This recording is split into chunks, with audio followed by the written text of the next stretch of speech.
Now it is my distinct pleasure to introduce tonight's artist and speaker, Annu Palakunnathu Matthew.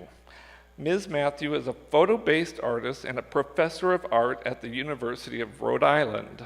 At URI, she also serves as the director of the Center for the Humanities. According to the extensive entry for her on Wikipedia, her works draw from her experiences living between two cultures and as an immigrant to the United States. Her work has been featured in the New York Times, among other publications, and has been exhibited at Sepia Eye in New York, the RISD Museum, the Smithsonian National Museum of Natural History, as well as numerous other galleries and museums. She has an extensive record of accomplishments, including many solo and group exhibitions in such diverse locations as Bangalore, India, Victoria, Brazil, Sharjah's United Arab Emirates, and Portland, Oregon.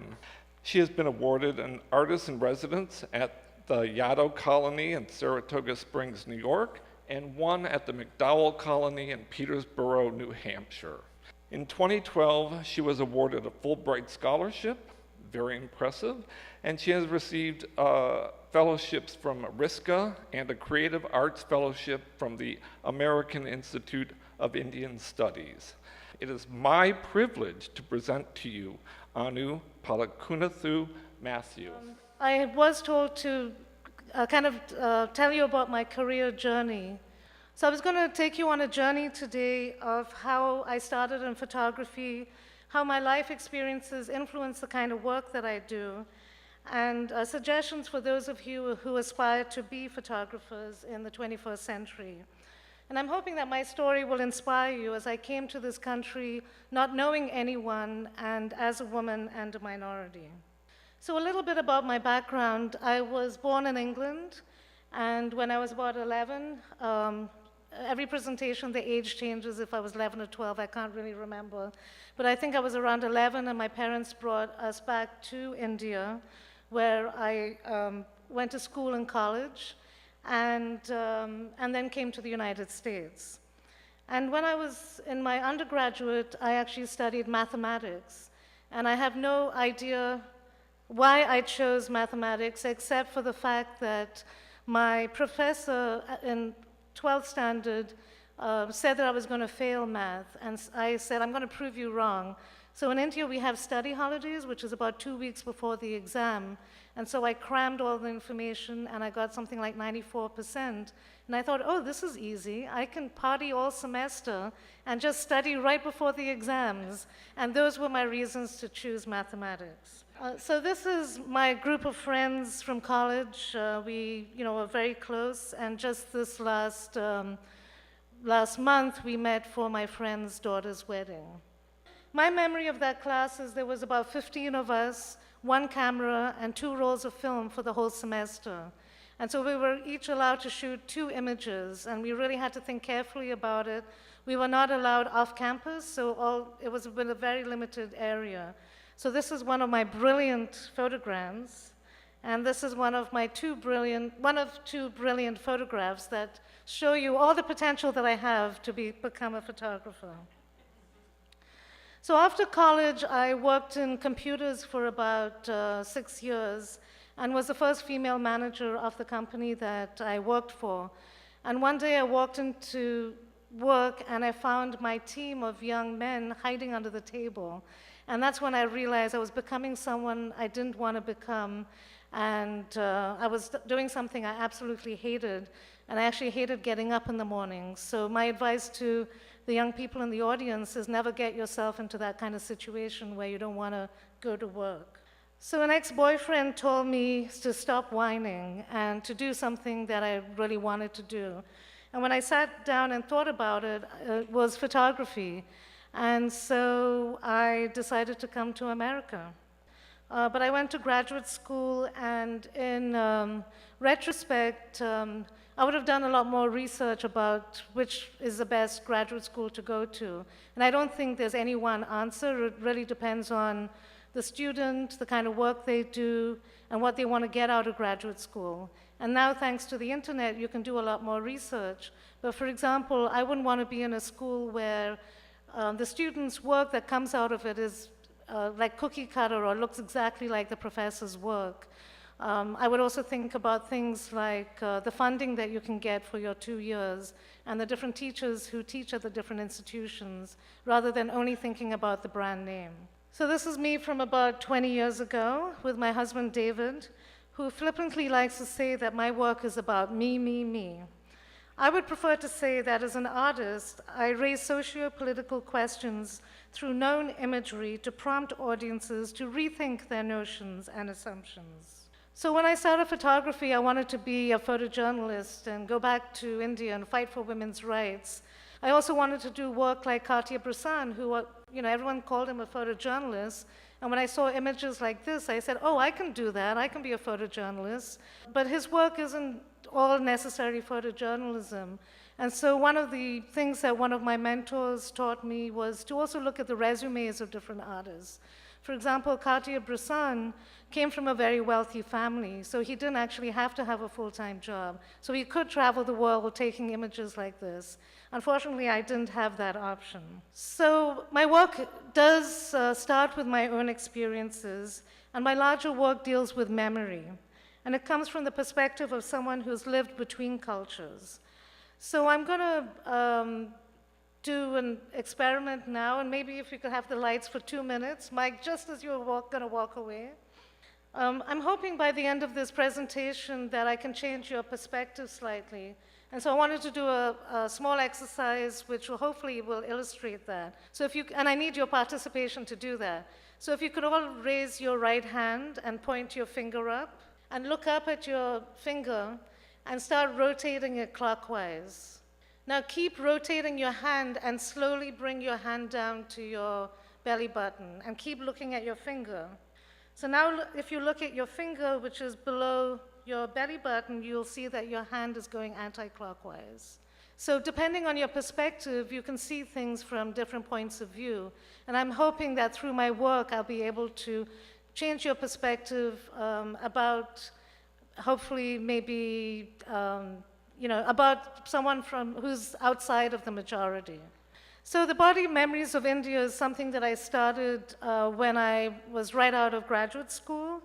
And the body of work was created using a Holga camera, which is a plastic $20 camera.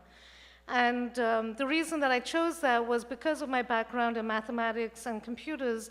I didn't want to get too technical with my photography. And at the same time, because of my understanding of technology and exposure, I could use this simple toy camera where the focusing is one person, a group of people, or the mountains, but use it effectively because I understood exposure. The other thing I liked about it is that it has a plastic lens, so the edges of the image are vignetted or distorted, similar to a memory. And so I captured the smells, the sounds, the gestures that reminded me of my cultural homeland. So I started this in graduate school, and then it ended up as a book through Blue Sky Gallery. And I decided that after I'd spent more years in the United States than I've lived in any of the other 2 countries, it was time for me to give up on my memories of India. So again, in terms of some of my career path, I exhibited this work a lot, and when I was starting as a younger artist, one of the ways that I would get the work out was through juried shows. And I wouldn't enter every juried show. I would look at who the juror was and see if there was, some kind of connection with the kind of shows that they had curated or would have a slight interest in my work. I also showed with a lot of nonprofit galleries, kind of like where we are here today, and at universities. And so I started locally and then started trying to get regional exhibitions and then national and international. As I started as a photographer, I did intern with a number of commercial photographers. I met one of them recently actually at a photography conference, and he was so relieved that I was not a commercial photographer, because I found, as I did it, I found that I'm not very good at taking instructions. And I have nothing against commercial photographers like Aaron, who I see in the audience, and my own husband, who's one. It's just not something that fits my personality. But again, that meant not being able to make a living through commercial photography and making certain sacrifices. I sometimes, look at my students and think, maybe you don't need the latest phone. Maybe you don't need the latest fashions. Maybe use that money to put into your own work to really develop it so that you can grow as an artist. So soon after graduate school, which was not the best experience, I got an artist residency at Anderson Ranch in Colorado. And that experience really opened up my eyes to other artists who were dealing with transcultural or transnational issues, but also found a community to give me feedback. And I think that's really important after you graduate from school, to find a community whose opinion you trust so that you can get your work critiqued and grow as an artist. And other residencies have also been really critical for jump-starting my work. Some of them that I would mention would be Lightwork, which is in Syracuse, New York.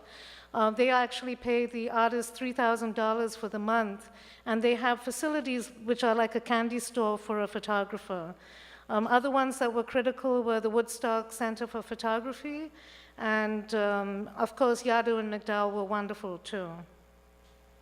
So in Bollywood Satirized, I took the issues that I was passionate about as a woman who wanted to be a photojournalist, but then created work in a way that I was more comfortable with. So India has the largest movie industry in the world. It's called Bollywood after Hollywood. And the movie posters are very melodramatic and over the top. And about 20 years ago, they used to be plastered on the streets of India. So I took photographs of these and then manipulated them through Photoshop to make my own statements. So this is about the dowry system. It reads, "It may have started as a good idea, but now it's a price tag."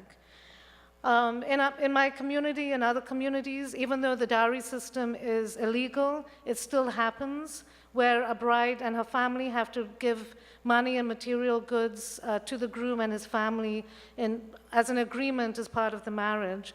And my father, many, many years ago, refused to take a dowry, and so there was no way that I was going to pay someone to marry me. So my father's name is actually mentioned in the bottom over here. Over 90% of the marriages in India are arranged by your parents. And usually you meet once and then have to decide if you're going to spend the rest of your life with that person. And that's what my parents did, and they had a very happy marriage. But I had a few boyfriends. I knew I didn't want to spend the rest of my life with them. So how was I going to meet someone once and decide if I was going to do that? And so to me, it felt like a death sentence. And so I left India, resigned to the fact that I would maybe never get married. So these images are very big, unlike Memories of India, which is 5 by 5 inches, which are almost like a keyhole into another culture. These are in your face, 48 by 60 inches on glossy paper, just hung from grommets. And these two show you the original poster and how I've manipulated them. So I never became conscious of my skin color until I came back to India, when an aunt told me, "Don't play in the sun, you'll get dark and no one will marry you." So Fair and Lovely is the name of a lotion that a lot of Indian women use to become fairer. And those are images of myself as a child interspersed with the Indian movie actresses who look almost Caucasian. So believe it or not, now there's a lightening cream for men called Fair and Handsome. So I do show this work in galleries and museums. It's been at the Victoria and Albert Museum, but I also show it on the streets of India so that everyday people will actually see the work. And so it's been in Bangalore, Delhi, and Bombay. And when I had a show at Smith, I had them on the buses between the 5 colleges so that a larger audience outside of the art audience would actually see the work. So, I'm talking about the Victoria and Albert Museum, and, Mike introduced me in terms of the Smithsonian, but I have my fair amount of failures too. So I was going to show you one of them. This is called Spatial Memories. So a lot of times I start projects and then either I lose interest or I can't convey the image, convey the concept visually. But this was a project that I was pretty happy with, but it never really went anywhere. In India, because of the expansion of highways, they've accessed land, and sometimes they've cut houses in half. And I was fascinated by these spaces, and I call this project Spatial Memories, and I photographed them almost as abstracts. And so one of the questions is, does a project have to be successful? In a way, this project was done right after a really emotionally intense project, so for me, it was important to do the work, but to be frank, photography and new media is really expensive, and one of the ways I fund it is through grants, and so the projects have to be successful to get grant funding. So it is partially important for me that the work is successful, and I guess I'm not willing to just have prints under my bed in a shoebox. I feel as if I have something to say, and I want them to be seen. And I think as I've gotten older, I've learned where my strengths lie. So the portfolio in Indian from India was the first project that I did where I shifted my focus from my experience of growing up in India to my immigrant experience in the United States. The premise of this project is, as you may be able to tell, I have a hybrid British, Indian, and American accent. And so when people ask me where I'm from, and if I say Rhode Island, they say, no, where are you really from? And if I say I'm an Indian, often they think I'm a Native American. And so I have to clarify that I'm an Indian from India. So all this confusion started because in 1492, Columbus sailed the ocean blue. Looking for India, he found North America instead, and that's caused a lot of confusion. So in the portfolio, I take 19th century photographs of Native Americans and pair them with self-portraits to reverse the gaze and question the power dynamic of the subject-photographer relationship. So on the left here, we have a noble savage, and on the right is a savage noble. So what led me to turn the camera onto myself? I was influenced at the time by the book on photography by Susan Sontag, where she wrote, "There's something predatory in the act of taking a picture. To photograph people is to violate them by seeing them as they never see themselves, by having knowledge of them they never can have. It turns people into objects that can be symbolically possessed," unquote. I do think that digital photography has shifted that power imbalance, because now we can take a picture but also show the person how they're going to be represented. So the final paired images challenges the viewer's assumptions. Through the work, I want the viewer to reconsider history and those outside of the majority. As Nancy Brokaw eloquently wrote in the photo review, the work touches on questions of history and travel and how the present speaks to the past and the familiar to the foreign, the near to the far. So in the 1880s in Carlisle School in Pennsylvania, a lot of Native Americans were taken to be so-called civilized. So on the top left is Tom Tolino, a Navajo, on his entry to the Carlisle School in Pennsylvania. And on the bottom left is the same person 3 years later. So this is me supposedly on my entry to the United States, and now as a civilized university professor. So if you think this confusion doesn't happen anymore, it does in weird ways. This is from a recent doctor's appointment where I was called a declined Indian, and I have no idea what a declined Indian is. So this image plays not only on the assumption of someone who looks different, but a relationship that contradicts expectations. This is my stepdaughter and myself. So those of you who are photographers in the room, I didn't, know that I had this idea to begin. I had the idea of the Indian from India. I didn't know how I was going to go about it. And as I was researching images of Native Americans, I found the image on the left, and the curve of the armchair was very similar to one I have at home. And that's how I got the idea of doing the diptychs. The project started on film, and I shot all of them in my living room just using natural light. But because it was film, sometimes I had to reshoot because I never had the pose correctly. So digital really helped with making that process much faster. And then I just cut myself out from the scan and put myself onto the original photograph. And so I tell my students that I don't want to see Photoshop used as a verb. I don't want a picture to look photoshopped. It should be used as a tool to communicate the ideas that you want to convey. So one of the other things I would ask a younger audience to think about is ways of presenting your work. Because photography is so two-dimensional, it's usually shown on a wall in a straight line. But you can also show it in a grid. Once it was shown in a vitrine, which really worked for the Indian from India because it added to that historical quality. And for me, one of my dreams was to show it with Edward Curtis's work, and that dream actually happened about 2 years ago. One of the other things I wanted to mention at this point was mentorship. That's been extremely important for me, especially since I came to this country not knowing anyone, and then I didn't really get on with my graduate advisor. So I found the photo community to be extremely supportive and helpful to me, and I've had mentors throughout my life, and so now it's also time for me to do the same with younger students, which is one of the reasons I was so happy to come and present today. So one of the ways to find that is through local community. So examples are another fellow photographer, Steve Mason, has once a month a number of photographers meet to just talk photography. A lot of them are commercial photographers, and it's always a lively conversation, and I always enjoy it. Plus, we have wine to drink while we're talking about it. But also, I've seen how they've also mentored younger artists or photographers.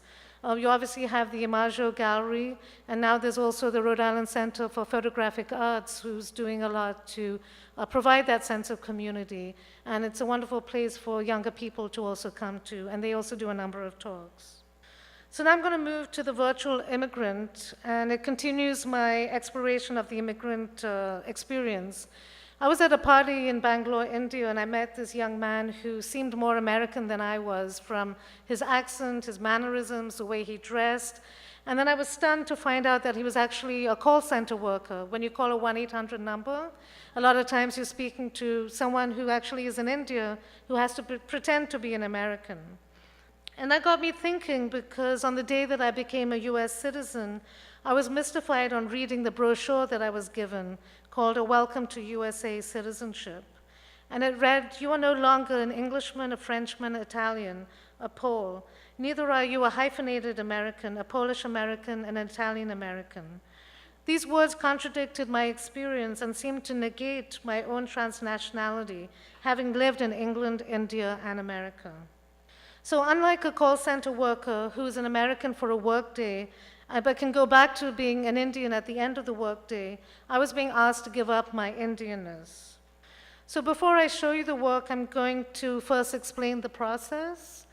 So I use the lenticular print process, where it consists of 2 photographs, one of the call center worker in clothes that they would wear to work, which was invariably Western or American, and then in clothes I would wear for a formal occasion like a wedding, which was invariably Indian.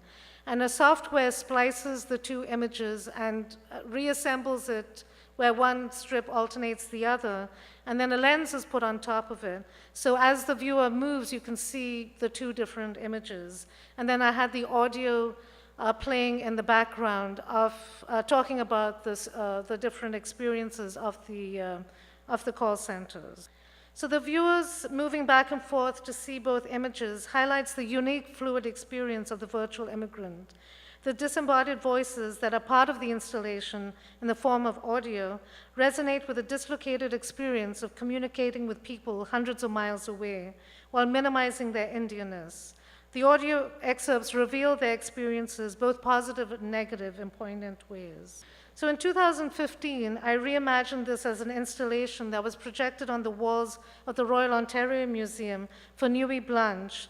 And I adapted this installation for an installation at the Smithsonian Museum in 2016. And what I loved about the Toronto installation was that it was open only for 12 hours, from 7 p.m. to 7 a.m., and 12,000 people walked through that space. And I liked that kind of accessibility of art. So instead of playing the audio in the background, this time we set up a 1-800 number, so people were calling their cell phones and listening to the audio while the video was playing. So I'm going to play you the My name one is audio Rekha. piece. C.S. Sanjeev.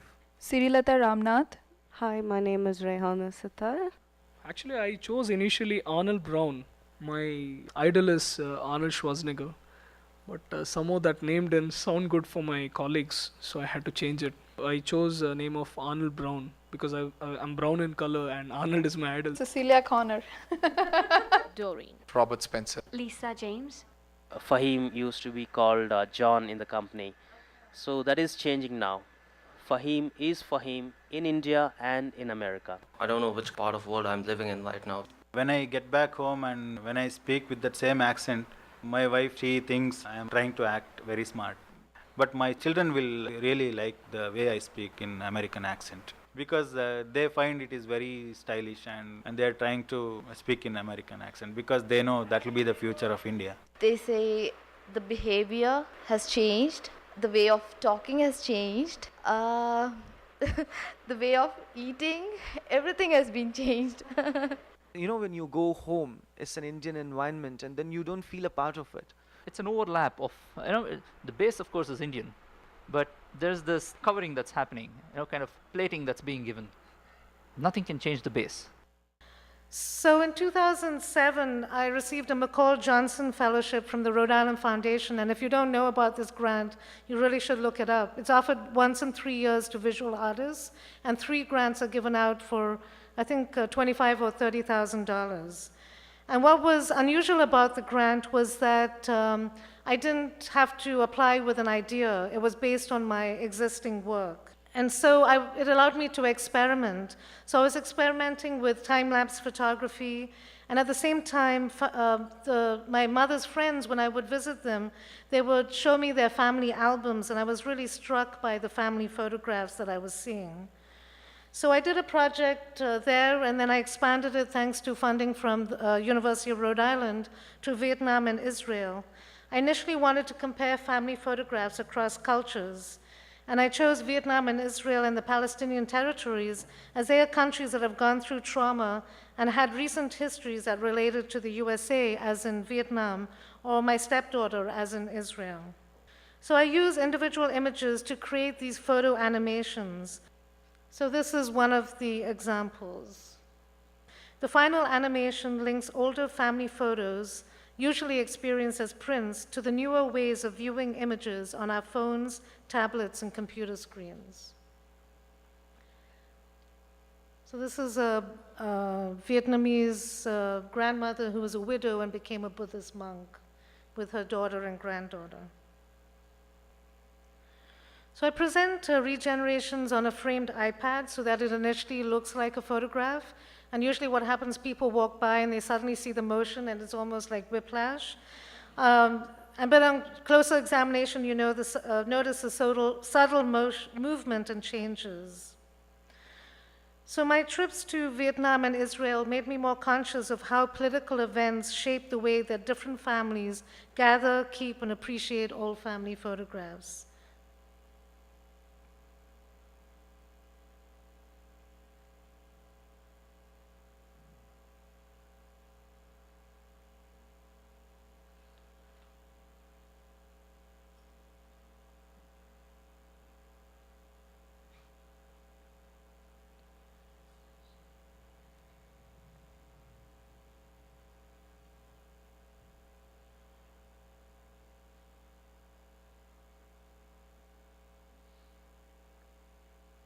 So after photographing a Holocaust survivor in Israel, it reinforced that every family has a story. Going to the Holocaust Museum made me realize there is little to commemorate those affected by the partition of British colonial India. Wanting to explore this further led to my Fulbright Fellowship to India in 2012. So I would add over here in terms of grants, we're all visual artists, but fortunately or unfortunately, we also have to be able to write and to kind of be able to write visually. And it's not something that comes easy. It's kind of edit and re-editing and getting other people to read it. But it's become something that's become, like I don't make my artwork all the time. It's alternating between grant writing and other stuff related to the business of photography while also being able to do my work. So a little bit about the partition of British colonial India, which happened in 1947. It created India, West Pakistan, and East Pakistan, which is now Bangladesh. Over 15 million people were displaced in just 3 months, and over 1 million died. The partition of India and Pakistan was one of the most violent periods in the 20th century, only exceeded by the killings during the 2 world wars. For someone who grew up in India, associated in my mind and also in the West with Gandhi, nonviolence, and yoga, this creates a strange disconnect. Historians such as Ramachandra Guha have written about how repeated incidents of violence in India have been echoes and reverberations from the initial trauma of partition. In my work, I want to honor and collectively remember the people who were affected by the partition. So I use the same animation process to tell the stories of the children of partition who are now in their 80s and 90s. My aim is to collaborate with my subjects to create work that is accessible to a larger audience by using their family photographs. What happened to them should not be lost. So this is the story of the Kohli family.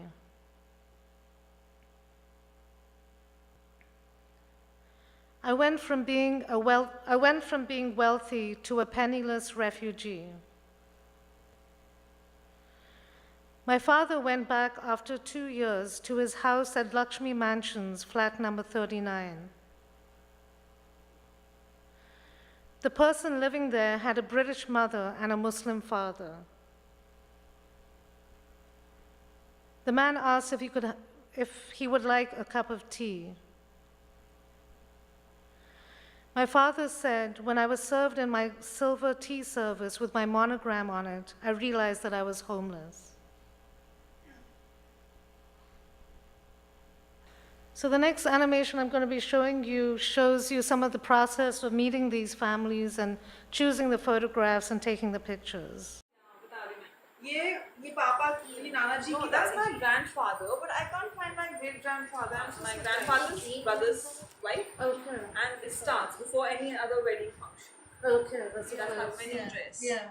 It's very unusual for someone to wear a lehenga on a wedding. इसलिए वो पुरानी दुकान में अच्छी ज़्यादा आती light में तो फोटो में जैसी लाइट है ना नहीं होता वैसी पहले की फोटो होगी जो जवान के और शायद आगे and then they shifted to that Mairoli house. वहाँ they found some gold. और बाकी यहाँ हो गए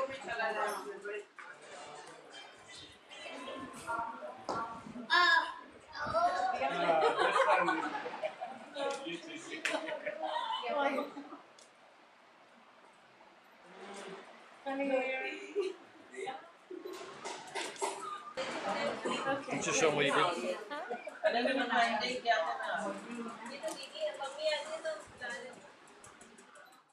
So a little bit about the process. It all starts with the family photographs.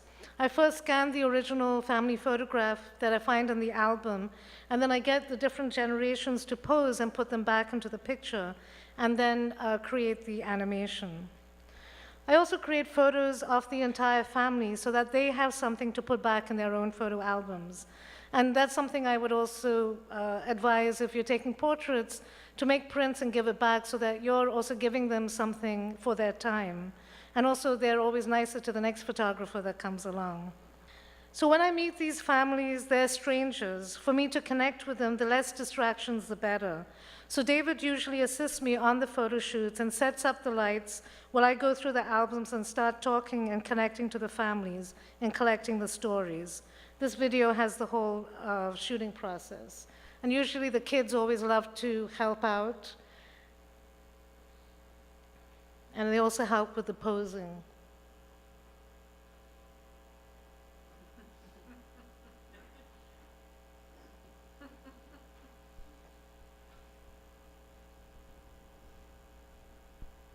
And this is the resulting animation of Ruchika Singh's family, who were displaced from Pakistan and now live in Delhi, India.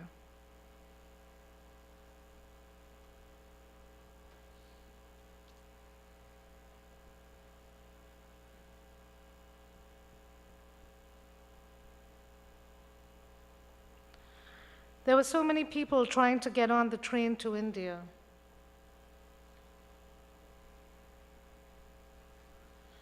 My grandmother was pushed through the window to get on. What amazes me is that I walk into these strangers' homes and they open up to me. We initially bond by looking at their albums. This is one of the strengths of photography, the power to trigger memories and shared storytelling. In 2015, I was awarded the Sylvia Chandley Professorship in Peace Studies and Nonviolence from the University of Rhode Island to expand this project to include the stories from Pakistani and Bangladeshi families. I think this interest comes from someone who has lived between cultures. I am Indian, but I'm also aware there is another side to this story that needs to be told. Unsurprisingly, the stories were very similar to what I heard in India. If anything, they included even more graphic information. I should add that I've interviewed these families all living in North America. So this is Abdul Halim's story.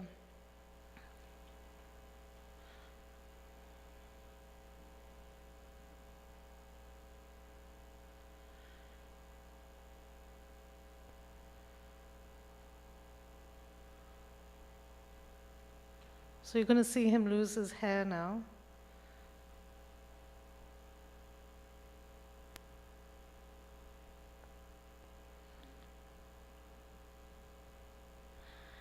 My mother never told my father what happened.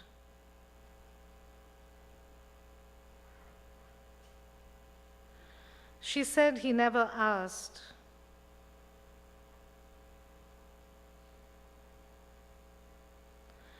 She never spoke about losing a child.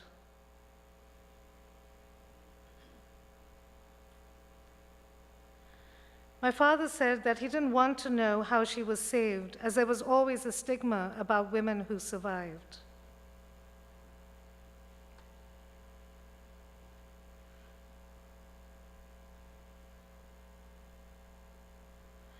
My mother told my wife how my sister died.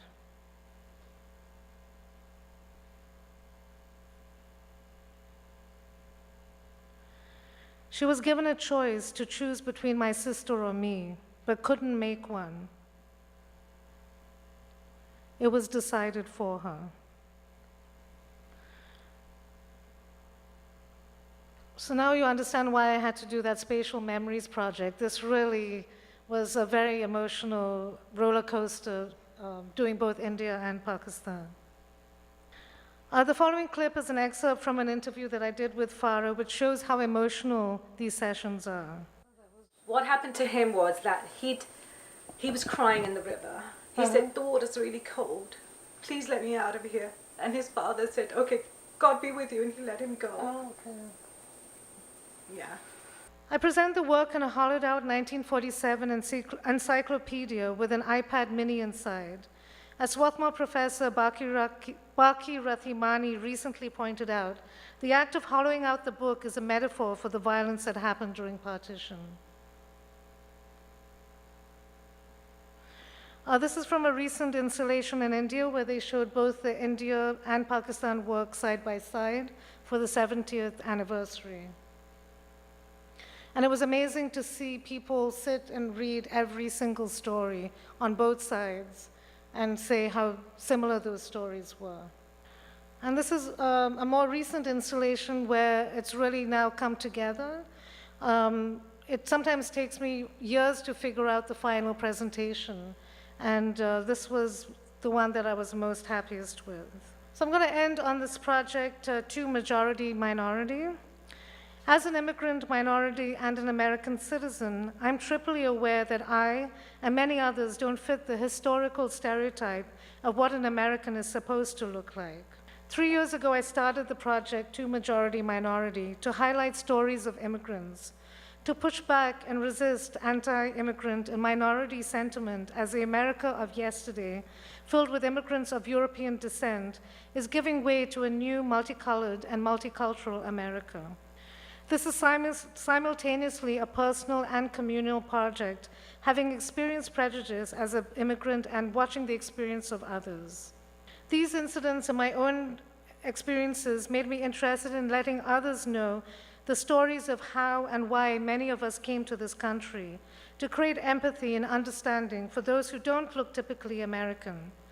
So this is Thuan's story, who was a child in Vietnam when they had to flee.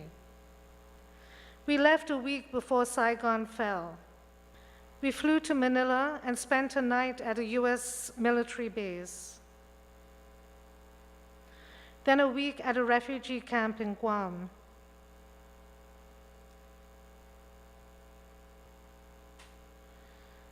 And a month at Camp Pendleton, tent number 88.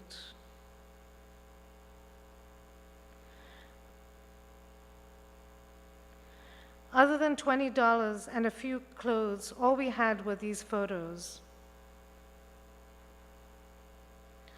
which is a legacy that my father left us. They are irreplaceable. So this next one, I think it's the last one, is on Isabel, a Filipino-American, and she just graduated from UC Berkeley. For those photographers in the room, please notice the Photoshop magic in terms of creating the chair that you're going to see.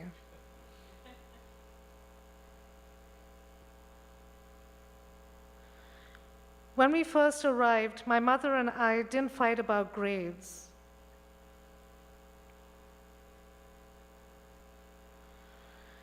Only about folding clothes and vacuuming.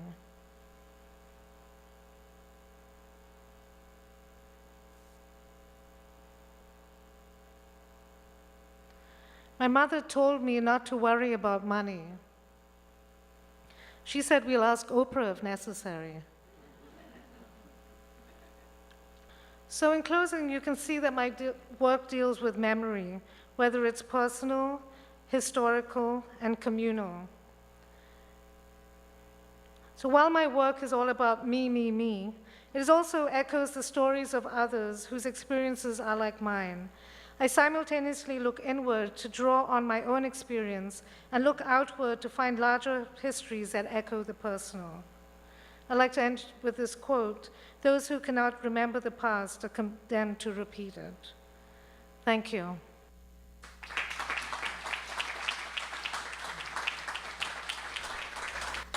Oops, thank you very much. So after the awkward silence, I'd be happy to answer any questions.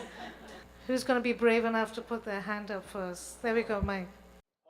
The idea of assimilation seems to be very strong, especially in your animated images. I see, and also talk about that. I think that comes through in the majority, minority, and the regenerations, and that's because the grandmother usually still is connected to her home country. The mother would be kind of adopt some of those cultural, clothing, but the granddaughter is completely American, from the way they dress to their body language, the way they sit, the way they know how to pose for photographs. And so I think, though that project is about, say, immigration, it's also about aging, and it's also about how, over generations, people from any culture start to assimilate in the United States. So yes. I know I a lot of times make people cry. Project that you think you're working on it, and it's actually working on you. And so I'm curious about how that. So when I started, actually something that I tell my students is that we may start with an idea for a project, but if it hasn't changed by the end of the semester, if the work hasn't changed or evolved, it means you haven't grown as an artist, because there's always the happy accidents, there's new information that you learn.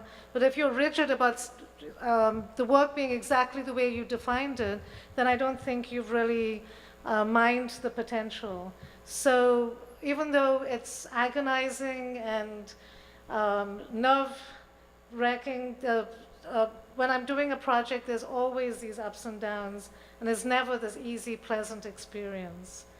And frankly, I'm actually going through one of those crises today. But yeah, it's never a smooth road. But it seems to be part of the creative experience. And I mean, I'm sure Mary's one of the next speakers coming up, and I'm sure you'll be able to address that too. It shows you how photographs are so important. Also that, it's been said that this these last few generations are really the first generations that have been able to look at their grandparents and see what they look like, of their great-grandparents. Oh yeah, that's true. Yeah. Whereas before, only the... Yeah, I mean, there's something beautiful to me about the object of an old photograph. But at the same time, in the 21st century, all our photographs are on our phones, but it makes it much more accessible. So I think there's pluses and minuses to both. But it's almost as if we're glutted now with photographs. So I wonder how that's going to play out in the future generations. this cross-generational look at them. So how has the outlook on the family had towards your work? So most of them now are my Facebook friends, and I'm still in contact with them. One of the poignant things that's happened is because I take photographs for the family, when the grandmother passes away, that's the best photograph they have, and it takes on this new significance. And families always contact me then. And so it's kind of satisfying that the photographs I took for them have this extra preciousness for them. But a lot of them I'm still very much in contact with, and actually some of them are going to become part of a new project too.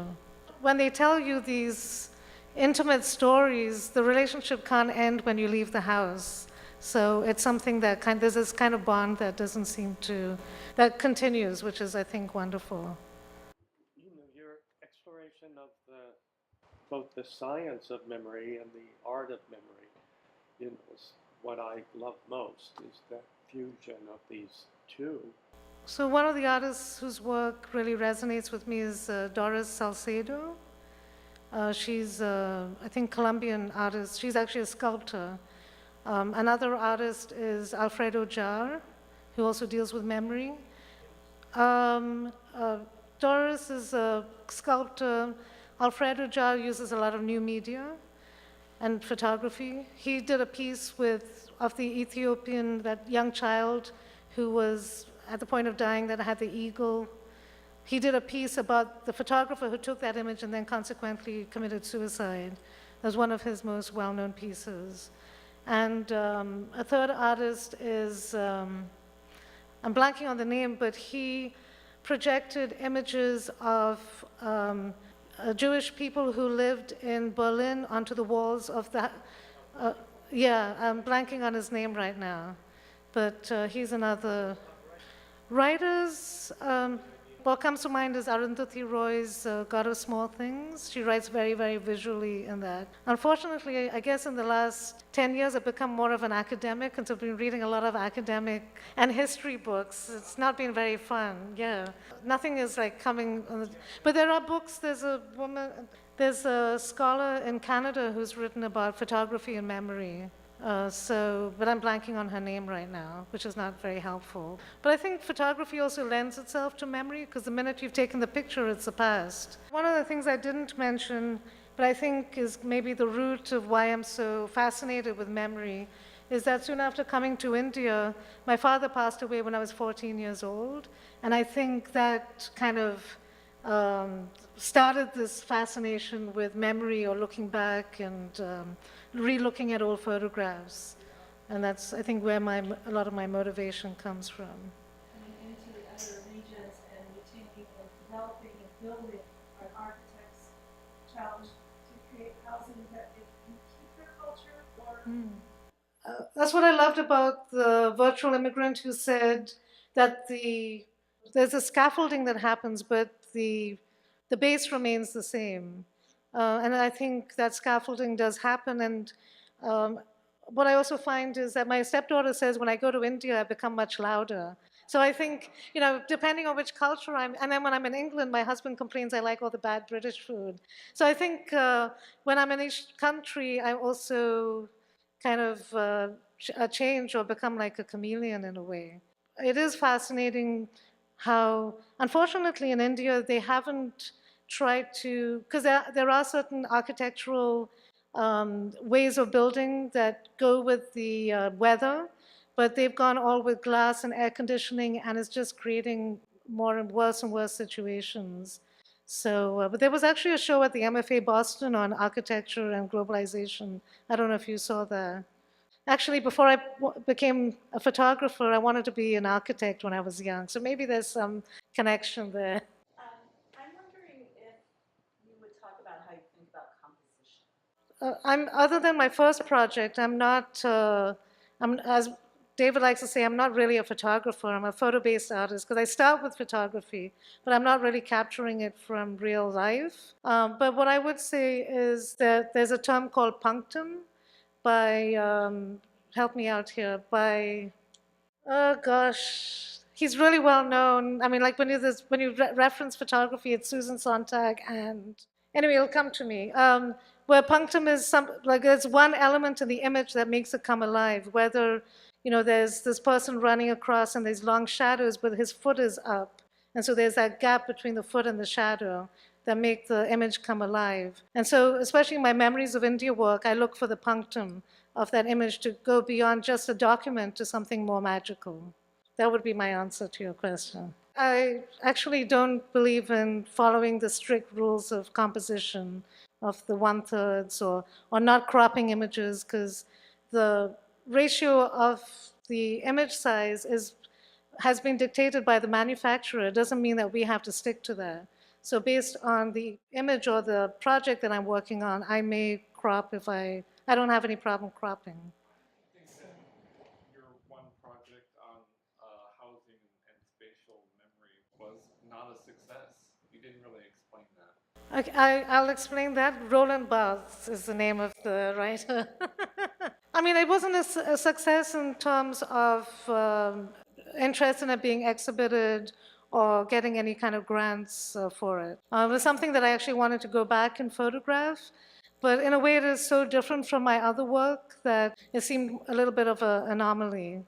Though I like the kind of the formal aspects of it. And in terms of that work, that had composition. But there was nothing moving in it, so there wasn't necessarily that punctum moment that I hope that happens in the Memories of India work.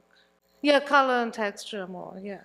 But I guess my work has always had more of that historical overlay, that the spatial memories just wasn't enough to be straight photographs. So yeah, I get my fair amount of rejections. The good thing is that I don't remember a lot, so I throw them away so I don't get reminded, and then I forget about them.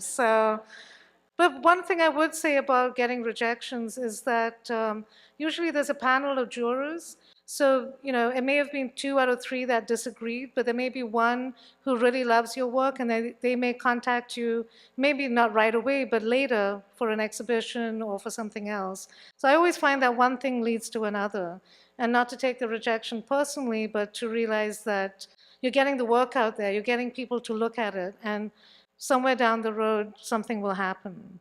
So an example I can give of that is that I just juried a show at the Jamestown Arts Center, and I've been kind of keeping a mental list of some of the younger artists whose work has interested me, and then I had an opportunity to show that work. And so I find things don't happen overnight, but to realize that over time it does help. Anything from the young people in the crowd?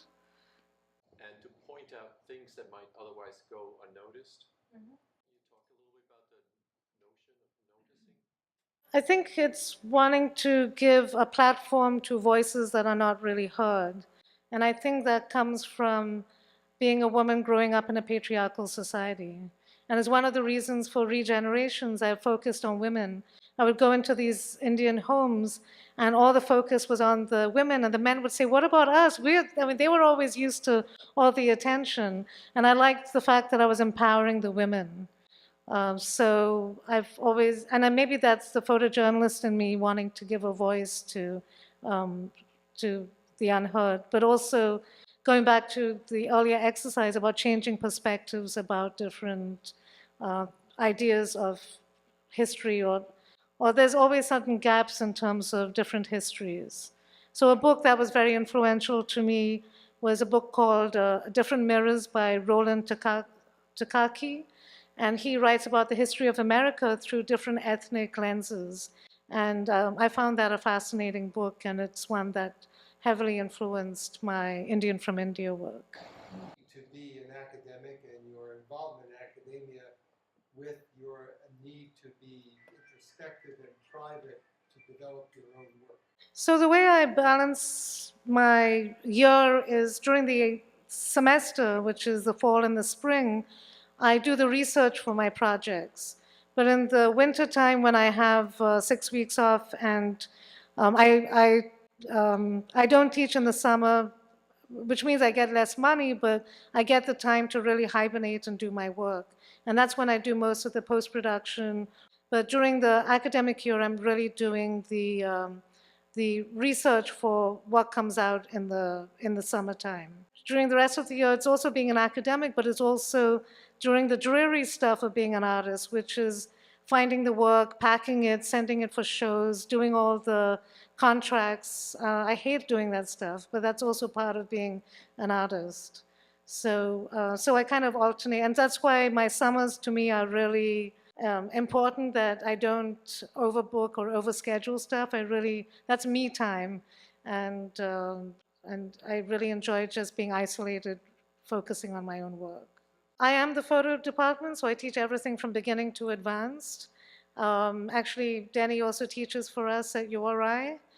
I teach, well, I'm going to make a pitch here, actually. I used to teach analog photography, but I don't know how many of you have been to the Fine Arts building at URI. It's a monstrosity, and I actually have health problems teaching in the building. So because of that, I've had to switch completely to teaching digital, which has been, in a way, it's been like an interesting learning experience, because in the darkroom, there's a magic of the image coming up, and the developer, that because of the darkroom, students find an intimacy that they open up with each other. With computers, everyone's just looking at their screen, and to get them to interact is a real challenge, but I've kind of liked that challenge. And so now I'm teaching beginning to advanced photography, but I've also started teaching a time-based media class too. And I usually, the way I teach my advanced classes is I usually have a theme like memory that we focus on for the whole semester. And I also do things like collaborations with, for the last 3 years, I've done a collaboration with a professor from landscape architecture, where the students collaborate with each other and create work about the changing coastline of Rhode Island. And so that's also been a fascinating experience. And this last semester, I did a collaboration with the art history professor, and we focused on portraiture at URI, and we focused on different topics that the art historians came up with. Some of them were like the unknown foundation that we have of people who work in the catering and the gardening and the maintenance of the campus, and then we had an exhibition of that work, and the students wrote essays on the photography. I don't like teaching the same thing every semester, so every semester I change it up, and it usually is connected to my own interests too. Going a slightly different direction than what we've been talking about earlier in democracy, identity. What does it mean to be, I think, identity at this point in our history, coming from Indian democracy, English democracy, American democracy, is identity something?